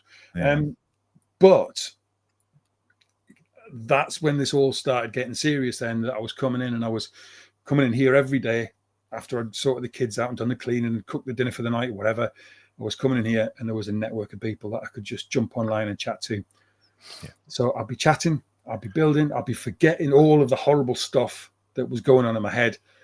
And then by the time I'd finished, kids were coming in from school, missus was coming in from work, I was cooking dinner, I was sitting on the sofa watching telly with her. And life was good. Life was good. And for the most part, life was good. The only thing that I still couldn't do was go to a pub Couldn't do that. Social things just scared the hell out of me. I'd gone to places, driven fairway, gone to places to meet people or even just go shopping. And I'd just get in the car park and just couldn't get out the car. I don't want to go in there where all those people are. Just horrible, horrible feelings of, I mean, who the hell wants to look at me? But in my head, everybody's looking at me. Everybody's judging me. Everybody's thinking, who's that? Why, his beard looks wonky, whatever. And I couldn't get that out of my head. Possibly stems back, and you can probably relate to this, Malcolm, when you're younger and you're tall, you're standing in a pub, a busy pub, you're standing there, you're the tallest person in the room, you're looking around casually, you catch somebody's eye, you catch the wrong person's eye. Who are you looking at? What's your problem, mate? I wasn't looking at you. I was just looking around. But before you know it, there's fists flying and it's not good. And you're always that target. And then if there's somebody who fancies himself because you're a big guy, they want to prove himself, so they go for the biggest guy in the room. And it just got me into so much trouble. And I was a bit of a hothead when I was younger anyway, so I probably didn't help myself in that school. But I don't know if it stems from that, the fact that I'd always been this, and I was quite loud and bolshy when I was younger, and always wanted to make people laugh and all this kind of stuff. So I was always drawing the attention to me, and then suddenly I found that I didn't want that attention anymore. And as much as I wasn't attracting it anymore, I felt like I was, and it just basically just had me closing in on myself, which is why this medium was brilliant, because I could just turn my overhead camera on, so all you could see was my bench. I didn't have to worry about sort my beard out, shave my head, whatever. I was just chatting, and it was getting the social without having to worry about the personal interaction. And that was enough for a long time. And then I was convinced to come down to Telford, and I honestly didn't think I was going to manage it. I didn't think, and I still to this day, I would never go. I tried the last time I went. I tried to go out for a meal with some people. Couldn't do it. No, I couldn't do that. It was too much, too noisy, too loud, too many questions being asked. And no, get out. I still don't think I could do it now. But walking around that place with thousands, I mean, literally thousands of people in there, a fair few people know me because I've done all this kind of stuff before. And as you know, when you do YouTube and stuff, they know you, but you don't know them. But there's a constant stream of apparent strangers coming up to me, shaking my hand. Oh, mate, it's really good to see you, blah, blah, blah. And some days it's like every sort of 10 minutes, somebody else is coming up and saying hello. And I suddenly found that I was all right with that. I'm all right with it. I'm cool. And I even like, yeah, and who are you? Oh, yeah, I'm Bill. I speak to you on the thing. All right, yeah. And how that was okay to be in that noise and that Ferrari, I don't understand. But I think it's maybe because at any time I can just walk out. I can just go outside and go for a walk to the shopping centre or whatever. I can just get away if I really need to. Not that I've ever really had to, but it's there if I need to. What was it you said to me for this year's just gone past? Yeah. You remember? Do you remember what you said to me? So I don't mind sharing this. So I spoke to Graeme not long after I came out of hospital from not being well. And I already suffer from anxiety and depression, etc. It's a known thing. But the scenario we're not being well and the changes that I've gone through and all the stuff, I was really, really anxious about going to Telford. Really, really anxious. Almost to the point where I didn't want to go because I didn't think I could cope. But one of the reasons I went was because I was with a group of guys and a lovely young lady who we've been building up to this thing all year because we shared an Airbnb, and then obviously I'm going to the family of Models for Heroes and the friends that I've got there, the friends from Models for Heroes got there, and obviously Malcolm as well. Malcolm always shield me because he stands above me, and I just shuffle along in his ankles. So I'm pretty sheltered, but I was really quite getting anxious about it, and I talked to Malcolm, not to Malcolm. God, I can't believe I did that. Alan. I spoke to Graeme and basically said to him, "Look, I hope you don't mind me asking, but any advice?" And what was the advice you gave me? You remember? It was probably something similar to that. Just remember, you can always walk away. You can always walk outside. No, it was a lot shorter sentence. It was just know where your exits are. That's all he said. Just know where your exits are. And I was like, what are you on about? I know where the exit is. But it reminded me that actually, I don't have to be in that environment. I can walk out if I wish to. Now, the biggest thing for me in previous years, which I didn't tell you this, and it's because it's only sort of resonated with me recently, is that I've always used that same process because I smoked. So I went out for a fag. And if I was really, really stressed, I go out lots of times. But obviously I've stopped smoking because of my health. I haven't got that ability to go, or excuse to go out. And that, I think, was what was making me feel so anxious, was the fact that I knew where the exits were, but I didn't have a reason to leave. So, yeah. Well, you had a reason to leave, but you didn't have a socially acceptable reason to leave. People generally smoking isn't socially acceptable in most cases. Sure, but that's really interesting that you word it like that, though, isn't it? That's the phrase that's the issue. A lot of people are still. I will now say, look, I need to get out. I need to get out. Yeah. In fact, when I tried to go out for a meal with all the guys at Telford, it was our friend Nigel Kelsall that was with me. He was on the table with us, and there was there was supposed to be one of these. It was going to be small numbers, and then suddenly there's like, oh, we'll come with you, and before you know it, there's 20 people. They can't fit us all around the table. There's people wondering how they're going to pay for it, how we're going to split the bill, or what everybody's going to order. The menu, the music was blaring. There was more people coming in, and I just started spinning. And I remember just looking up, and Nigel looked at me across the table, and he went, "You want to get out?" And I went, "Yeah." And he said, "Come on now." And he walked me outside, and he stood outside of me in the freezing cold for about 10 minutes. And I was starting to like hyperventilate a little bit, and I was getting a bit panicky. And he just stood there and he just talked to me, just chatted about any old stuff. And he went, "Anyway, how are you feeling? Are you going home or are you coming back in?" And I went, "No, I've got to go, mate." And he said, "Right, no worries. I'll see you in the morning." So I'll let everybody know you're gone. And that was it. And he just literally pulled me out of the situation before, and he spotted it. He knew what was happening straight away. Bless him, he knew, and he just he dealt with it, and he understood. And I don't think he's ever had that same issue. He might have, I don't know. He's never divulged that to me to that degree. But it was just that, and it was a weird thing because I was there with loads of people who I know really well and I respect and I get on with, and they're all mates. But I couldn't stand to be with them, not because of who they are or what they are, just because of the environment they were in. And yet it took an act of friendship from somebody else, not somebody else. He was somebody was there to acknowledge the problem and to just deal with it in the swiftest and most gentle way possible.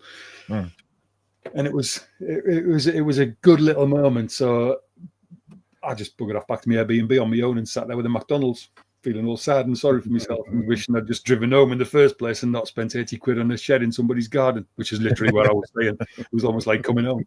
So that's the thing. I know I can walk out if I need to. And as much as it gets busy, and you always say whenever I'm coming down, if it gets too much for you, always come to the Models for Hero stand. And I do. I don't make a deal of it. I don't go and say, "Oh, can I come and sit down?" But I do kind of drift past and just have a chat, have a look and see what's happening. And it's one of those, and especially Sunday morning. Yes. Let's not talk about Sunday mornings because it gets me all teary. That's another podcast, maybe. Yeah, it definitely is. But yeah, there's always that sanctuary to go to. Absolutely, without any question, and that's probably the most important thing, because and I watch people, not just myself, but I see other people rocking up there, and there's never a, "Oh, what's the matter?" It's just like, "Yeah, come in, sit down. What do you want? Do you want to chat? Do you want a hug? Do you want a coffee? Do you want to buy a hat? What do you want to do?" There's no pressure, there's no question. It's just lovely. Yeah. What models do you make? What common ground do we have? It's quite easy to have common ground. It really is. It really is. But yeah, the job thing, this is the bizarrest thing in the world. So, not long after, it was in the very early days of Models for Heroes, I think, when I started doing that group up in Chesterfield. Mm-hmm. Yep. And I sort of said to Malcolm, obviously I'm a veteran, although I don't like that term for me personally, but that's another one. I've got mental health problems and I build models and I've experienced the benefits and all the rest of it. So this is right up my street. I want to get involved. What do I do? So I ended up starting this modeling group. And there was a guy popped up on the Facebook page and sort of said, do you need any help? Well, I didn't know this guy from Adam, but he was a modeler. And I said, well, yeah, hooked him up with Malcolm. He got in touch with Malcolm. He came along to the session, sat with me and started helping me to help the beneficiaries. Speaking to him, turns out he's ex-Royal Air Force, same as me. And he'd had some similar issues to me. And I was a mechanic in the RAF. He worked as a fitter on locomotives.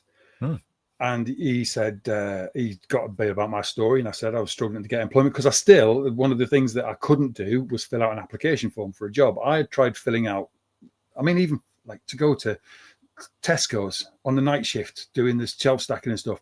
I would get halfway through the application form filling, and I kid you not, I'd be sitting on the floor over there, literally sobbing like a baby. I just couldn't do it. And it was frustrating me so much. I just couldn't put basic details down on a form. It was horrible. And I'd actually been declared by the Department of Work and Pensions. I've been declared unfit for work through mental health. They'd actually written me off.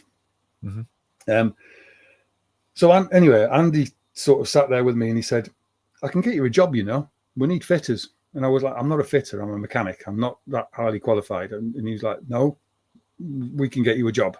We need people, we can get you a job. And I was like, I can't come for an interview, mate. I can't do it. Anyway, every week he would come and he was brilliant with all the beneficiaries. He was really good, including me. And he'd be sitting there in my ear like that. I can get you a job. I can get you a job. Not in an oppressive way, but, in a friendly, nice way. And eventually I spoke to Nick about it and I said, look, Andy keeps telling me he can get me a job. And she will go for it. And I said, I can't. And I had the kids to think about because I was still doing the before and after school, the school runs and all this kind of stuff. Right. He said, well, can you not get something part-time there? So I said, well, look, I can ask the question. So I've got all of them. I said, look, I want to do something, but I can't commit to a full-time job. I'm scared for a start. But maybe I could do something just part-time, but nothing serious. Let me just come as a labourer, fitter's mate type thing. Can I do that? Let me ask the question. Within an hour, he was back on the phone and said, yeah, come and see my gaffer on Monday morning or something. and he wasn't going to let me go. It was literally that quick. He'd hooked you. Yeah, he's a bit like James. And he, before I know it, I was driving up to this loco shed. I didn't know what a locomotive was. I would have called it a train. I've never been into trains. I've ridden on trains a few times, usually drunk, but I didn't know anything about them. And I just sort of went along and thought, well, nothing to lose. Met the guy who was his boss at the time. Lovely bloke. I've worked with him ever since. He only retired in April of last year. Still kind of in touch with him. Lovely fella. Went in, met him. Big, huge character of a man. Big, strong handshake, and big belly laugh and this kind of thing. And I walked into this workshop. Massive engines. If anybody's ever seen a loco engine, they're huge. They're bigger than most cars. They're massive things, huge, ginormous things. And I was just blown away because I'd worked in workshop environments in the RAF, and this was just something on another level. Anyway, I had a walk around, had a chat, and Phil said, look, I need somebody as a fitter's mate, general help around here. What do you want to do? And I said, look, I can do 4 hours a day. Right, let's do that then. So that's what I did. Right. I was in that place for about 2 weeks, and then the owner of the company had just bought a whole depot. That was only one shed, but he bought a whole depot that was derelict, and he needed some stuff clearing out. And he phoned my workshop foreman and said, any chance you can send Graeme down to the depot next week just to clear some stuff for me? And I went down on the Monday morning. I spent a week clearing some rubbish and some weeds and stuff like that. And there was nobody else there. There was just me. He handed me the keys to this massive railway depot, and I was in there on the phone. And then on the Friday, he just said, "Are you coming back next week?" I said, "Well, do you want me back here next week?" And I've never been anywhere else. I've literally gone back, and I went from doing 4 hours a day labouring up to learning to shunt, learning to drive, and now I run the place. And I say I run the place. I run the sort of shunting and all the operations in the yard. And it's just been 6 years of just an amazing journey. Yeah. And it's all because I came in and started building models, and it turned my life around massively. And sorry, that's a long drawn out, long winded story, but this hobby has done that for me. And I mean, I don't have many friends. I've got some people who I consider to be, good friends who I see on a regular basis, but I don't have a massive circle of friends because I've been an antisocial bugger for the last 20 years. And I've made so many friends through this hobby, and I'm making more all the time. I mean, even just the last week, I've met people that I've never spoken to before, and I seem to get on all right with them. I certainly would be quite happy to have a chat with them at Telford, go for a beer or a coffee, whatever. And it's all down to this hobby. It's amazing, isn't it? It is. It's absolutely fantastic. It really is. I can't tell people enough how much, and not just modeling. We've talked about this before. Any craft, anything that you can do. But obviously, for me, it's mindful. Chucking plastic and stuff together is what tickles me pickle. But yeah, that's the story. I would like to say in a nutshell, but I've just used half your show on that. But I'm sorry. But that is, No, it's good. I've told that story, and I've done quite a few interviews and stuff like this before, and that sounds quite arrogant, doesn't it? But no, I don't mean it like that. But I have told the story several times before, and I never get bored of telling it because I'm so passionate about it. Because if it can do it for me, it can do it for anybody. Just go and buy an Airfix kit and stick it together. Honestly, turn your life around. You need to build that. You need to build that depot that you first walked into. You would build that train that you saw that made you go, bloody hell, somewhere else. Yeah. Wouldn't that be a thing to have a story on your shelf that encompassed this whole thing? It would. Build one of those. Who builds good workshop? Spencer Pollard. He's done some awesome workshop dioramas, hasn't he? He really does. Yeah. Smash them out. But I mean, it could be N-gauge. It could be a little tiny thing. It could. Which, if that's 1/148, that 1/144 is going to be damn close. Mm-hmm. Yeah. If you're not. But then again, I've seen James's little man and little figures. What? That's a completely different podcast. I'll have you know, Graham. No. Just to clarify that quickly, James showed me the 1/144 scale figures the other day, and they were tiny. They were minute. Yeah, but it was a little man. You're quite right. I only showed you my little man. You did. They're so small, it has to have its own cage just to make sure it doesn't get broken. But for those of you not watching in Technicolor, Graham has just turned the same shade as his top. So, but that's cool. Yeah, my jumbo jet with a shuttle on the top was N-gauge, and that was all loads of people. That was all 1/44 scale. Sorry, but the people were N-gauge, and the jumbo jet was 1/44, and it worked fine. The people could be standing on the steps. It was fine. That's interesting. Yeah. Yeah. Well, maybe just a suggestion, but I can imagine you having that as a story, a piece to describe a story, like we started off this podcast. That's how you could do it. That'd be cool. Yeah. See, I think. Well, I mean, don't get me wrong. I think Malcolm that Graham has got already far too many hooks in his gob at the moment, and you just laid another one, but I was just thinking that was actually a really, really good idea to do that shed. I think that's a fantastic idea. And I'd also would say to you, as we wrap up, your model that you did, not the Stuka, the other one, I wouldn't throw that in the bin if I was you. I would put that on a picture frame with the words "one piece at a time" under it. and just stick up on your wall to remind you. Mm. Know your exits. There we go. There's a podcast title for you. There you go. Indeed. So we've been chatting for ages, which we could carry on doing. Sorry. No. It's great. This is what we three are like when we get together. So it's totally expected from us. Probably not from those that are listening. So sorry, but we've been talking for an hour and 50 minutes. Well, they've got the benefit of a pause button and a volume button and a stop button and a delete button. So do you know what? One of the criticisms that we got for when we did our podcast was because we used to do great big long things like 2 hours and more. And a lot of people say, "Oh, it's too long," and we're like, "Well, no, just listen to it in sections. Just hit the pause button, come back to it later." So if you're driving to work, listen to 10 minutes on the way to work, 10 minutes on the way back, and within a week you've probably got halfway through. Right, yeah. That's how because my commute to work is only about 15 minutes, so I never get to listen to a full podcast in one go. I do them in sections, and that was something that because we did think, should we cut it down? We were just like, no, let's just. People learn, and I think now people are more used to that. Well, also software will come back to where you paused it. Yeah, halfway through. Exactly. I mean, people don't generally listen to long podcasts anyway.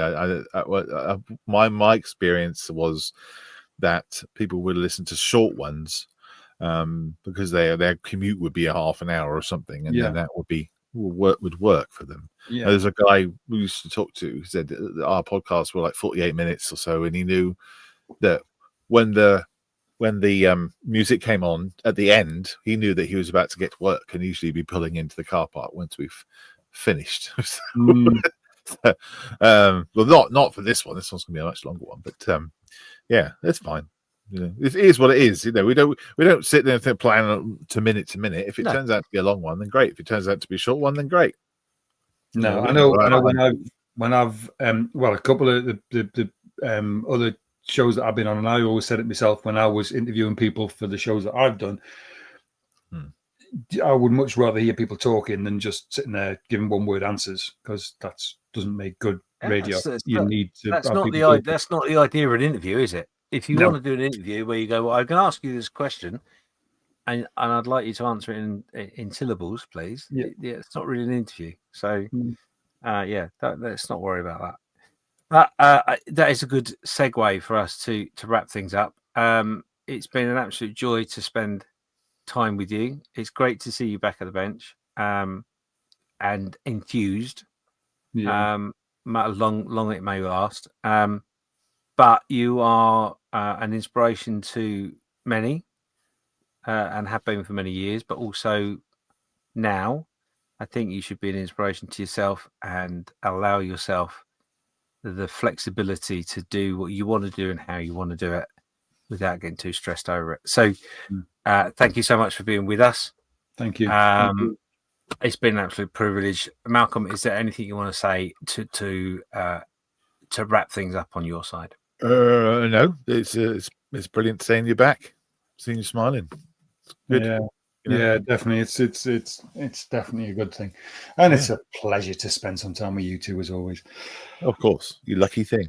Do we have any admin stuff we need to go through? Any comments we need to talk about, or anything like that? There is actually just one thing. Actually, yes, you reminded me. The last question that I wanted to just put to you both. He says, now moving his mouse and getting completely away from what he was lined up to do, you pillock. So we did have a comment from Frank Blankton. He said he loves the podcast, and this was on the Facebook page. Sorry.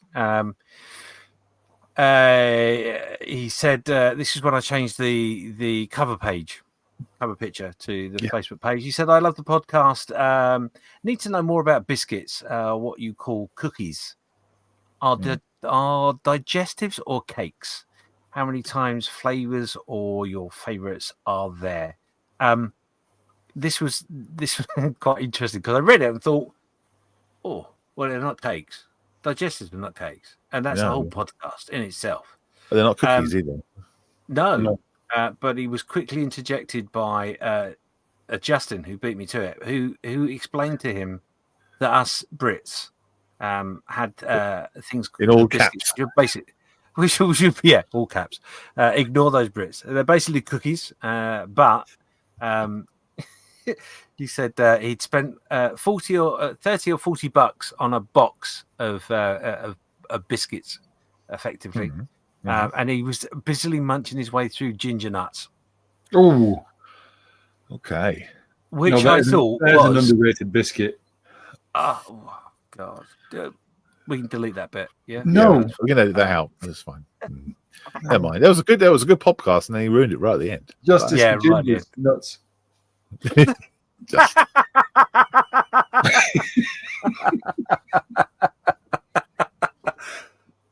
It's well, not a flavour that hobnobs have done, is it? Ginger No, hobnobs. it's not. But No. sometimes So- you want something a bit stiffer and gingerier. Well, yeah. Well, yeah. It's not often I'm lost for words. no, it's- we do like our biscuits on this podcast. Well, there was also a comment about whether biscuits are made with the sprue as well. I think that was on that Yes. face. Yeah, whether they were made on the sprue, and they're not. They're just cut out of a big sheet of. No, what was saying was, wouldn't it be good if they were on a sprue and they come as a kit? Which at first I didn't quite understood, because I'm like, well, why would you want to make you? I mean, that'd be like. Oh no, we had this discussion before. So you get your We biscuit. did. Yeah. We have a hobnob, and then you have milk chocolate hobnobs, dark chocolate hobnobs, white chocolate hobnobs, right? What if you got your hobnob and you put a square of Cadbury's chocolate on top of it and microwaved it a little bit, and you had your own kind of aftermarket chocolate to put on the hobnob? Then we talked about this before on the podcast. I'm sure we did. We did. Yeah. So yes, yeah, that'd be quite good to have a biscuit on a sprue. So the question, there was a question in amongst all of these things that we were talking about, because obviously biscuits and hobnobs are talked about, and obviously you've now alluded to being a ginger nut fan, which is a bit disappointing. It's fine. We can change that over time. Not something I've imbibed in a long time, but now that you've said it, I think I need to rush out and buy some ginger nuts. I'm actually wondering if the co-op's still open. Seriously. Honestly. Well, you do that, and then you'll be really disappointed, and then you'll go back to knowing that hobnobs are there. What I was actually going to ask you was, what's the weirdest thing you've ever done with a biscuit? Oh my God, no.